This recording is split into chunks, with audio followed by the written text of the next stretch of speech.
Now I want to talk about the situation in Iceland because more than 500 earthquakes were recorded in southwest Iceland on Monday, shaking houses, damaging roads and leading to hundreds of evacuations. The tremors indicate a volcanic eruption may happen in the next few days. A nearby town has already been evacuated. An eruption of another volcano back in 2010 led to the cancellation of tens of thousands of flights, although experts don't believe a repeat of that disruption is likely at the moment. My colleague Jess Parker is in Reykjavik with the latest. Yeah, so there's been a couple of things going on that have been particularly marked.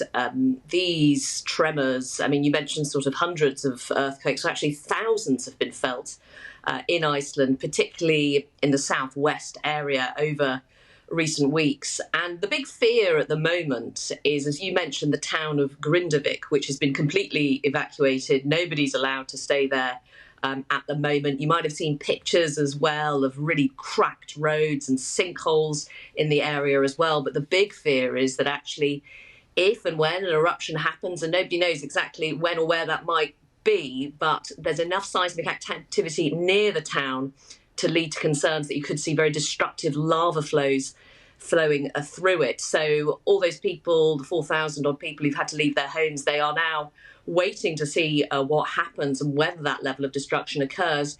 You mentioned 2010. I mean, I think at the moment, from what I'm told, talking to volcanologists, they don't necessarily expect major travel disruption whenever this eruption may occur, because just of the composition of the magma and where it is at the moment.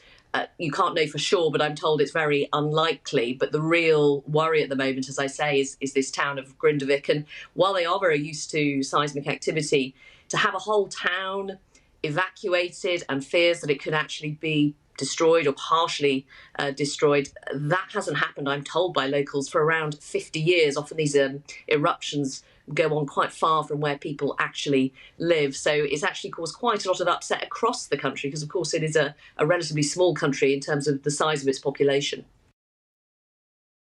Jess Parker there. Now